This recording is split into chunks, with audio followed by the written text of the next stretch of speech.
Манас шаарынын Мурас Юнайтед командасы Азия футбол конфедерациясынын чакырык кубогунда дебют жасайт. Мурас Юнайтед 2024-жылы Кыргызстандын кубогун жеңген соң АФКнын чакырык кубогунун квалификациялык баскычына жолдомо алды. Тайпалык баскычка жолдомо алуу үчүн Бангладештин Абахан Лимитед командасы менен оор беттеш өткөрүп, кыл чайнашкан оюнда 2-0 эсебинде конокто жеңишке жетип, өз максатына жетти. Манас шаарынын командасы алгачкы тапшырманы ишке ашырган соң дебюттук сезонун кандай өткөрөт жана ийгилик жаратууга мүмкүнчүлүк барбы? Дал ушул суроолорго бирге жооп издеп көрөлү. Мурас тайпасында Тажикстандын Регартадас, Ливандын Сафа жана Кувейттен Аль-Араби командалары менен кезгелет. Бирок Кыргызстандын командасы үчүн бул беттешти өз үйүндө өткөрүп жатканы тайпадан чыгууга чоң мүмкүнчүлүк берет. 4 команданын бирөөсүнө кийинки баскычка жолдомаларын эске алсак, ар бир команда кашык каны калганча күрөшөрү талашсыз. Албетте жакшы көрсөткүч менен экинчи орун менен чыкканы мүмкүнчүлүк бар.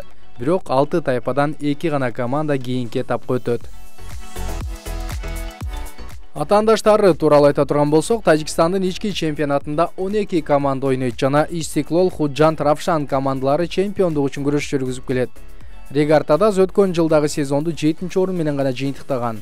Бирок Тажикстандын кубогун жеңген үчүн АФКнын чакырык лигасына түз жолдомо алды. Бул сезондо өлкө чемпионатында 7-чи гана сапта келе жатат. Эки өлкөнүн ички чемпионатында ойногон командалардын күчүн салыштыра турган болсок, айырма деле жок жана күчү жактан, деңгээли жактан бирдей. Бирок Тажикстандын 2025-жылдагы кубогун жеңгени команда кыска аралыктагы оюндардын мыкты деңгээлде өткөргөнгө дарамети жетерин далилдейт. Акыркы өткөргөн 5 оюнун ала турган болсок, 3 жеңиш, 1 тең чыгуу жана 1 рет жеңилүү ызасын таткан. Командада ганалык 3, камерундук 3 жана өзбекстандык 2 легионер бар. Ички чемпионатында 3төн ашык легионер ойной албайт. АФК мелдештеринде андай чектөөлөр жок. Дал ошондуктан команда өзүнүн тайпалык баскычта мыкты жагынан көрсөтөт.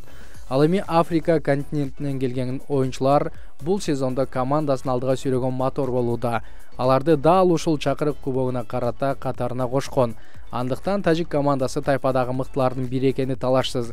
Жана команда бул мелдештин аты АФК президентинин кубогу деп аталып турган учурда 2005, 2008 жана 2009-жылдары 3 рет жеңип, мелдешти эң көп уткан команда катары чакырык кубогунун тарыхына өз атын алтын тамгалар менен жазды. Сафа, Ливандын Бейрут шаарынын командасы, өз өлкөсүнүн өткөн сезонунда күмүш байгенин жеңишсиз тыккан. Жана Ливандын премьер лигасында 12 команданын ичинен Аль-Ансар менен чемпиондук үчүн күрөш жүргүзүп, 2 упай артта калган. Бул сезондо 2 команда тең АФКнын чакырык кубогунун тайпалык баскычына түз жолдомо алышты. Мурастын атаандашы Сафа өткөн сезондогу ийгиликтүү оюндарынан кийин бул жылы да курамын күчтөндүрүүгө жана машыктыруучусун алмаштырууга жетишти.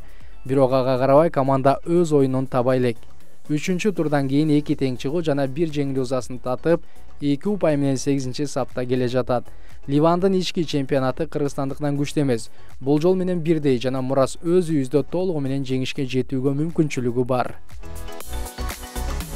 3-чү атаандаш Кувейттен Аль-Араби командасы.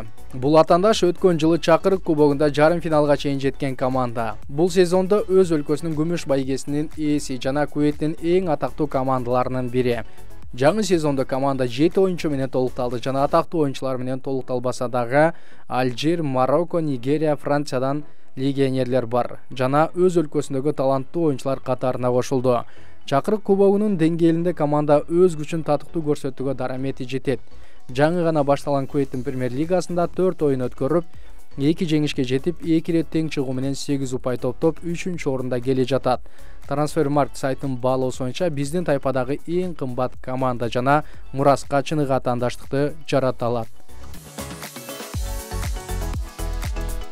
Мурас Юнайтед бул сезондо өлкө чемпионаты кууга жана Азия футбол конфедерациясынын чакырык кубогунда ийгилик жаратууга толук мүмкүнчүлүгү бар. Манас шаарынын командасы ишенимдүү украиналык легионерлерине артат жана алар керектүү учурда командага өз салымын кошо алабы?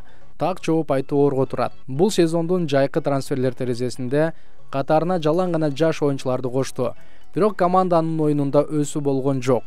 Чабуул бөлүгүндө ойногон жергиликтүү оюнчулардан көп нерсе көз каранды. Себеби Атай Жумашев, Максат Алыгулов, Ислам Юнусов, Нурсултан Токтоналиевтердин чабуулдагы аракеттери Бул беттештерде Мурас канчалык деңгээлде туура багытта бара жатканын аныктайт. Ал эми Чабел Гомес менен Азизхон Кошипхановдор легионердин деңгээлиндеги оюнду көрсөтө албай жатат. Алгачкы оюнун 25-октябрда Регартадаска каршы Дөлөн Өмүрзаков атындагы стадиондо өткөрөт жана бардык суроолорго ошол оюнда жооп алабыз. Өз кезегинде Мурас Юнайтедке ийгилик каалайбыз жана Кыргызстандын намысын эл аралык аренада татыктуу коргойт деп ишенебиз.